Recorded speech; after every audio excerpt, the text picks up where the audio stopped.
Bon, il a été tué par les militaires qui sont stationnés aux abords de la route Le Prince. Même si vous sillonnez tout de suite la route Le Prince, vous allez trouver des pick-up.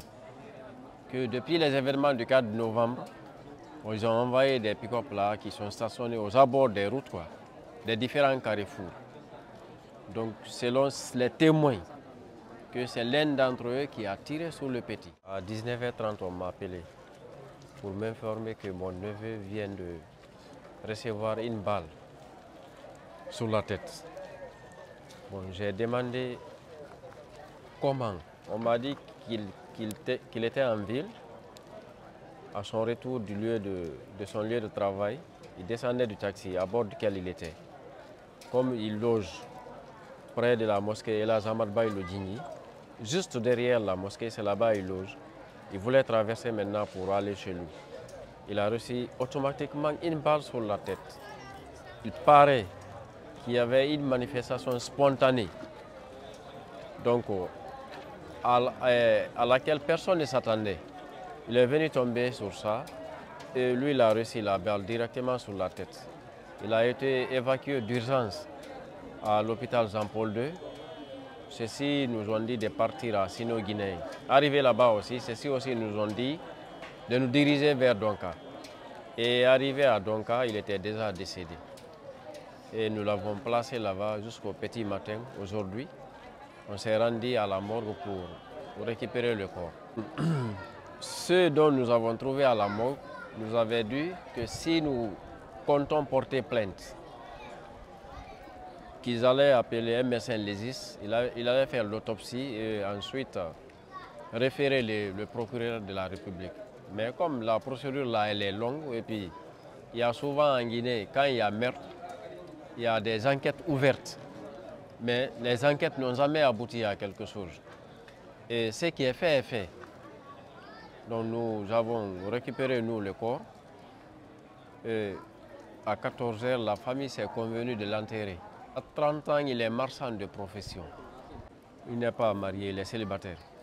Bon, il a été tué par les militaires qui sont stationnés aux abords de la route Le Prince. Même si vous sillonnez tout de suite la route Le Prince, vous allez trouver des pick-up.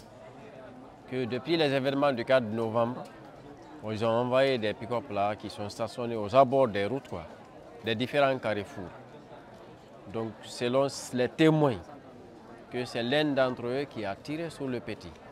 Mais suite à une manifestation spontanée, beaucoup nous ont dit de porter plainte. Mais moi, je me dis, porter plainte contre qui et pourquoi? Parce que nous sommes dans un pays, chacun sait ce qui se passe. Et on dit souvent le ministère de la Justice. Moi, je préfère qu'on change ce nom-là. On dit le ministère de l'Injustice et d'abus de pouvoir. Parce qu'il n'y a jamais eu de justice ici.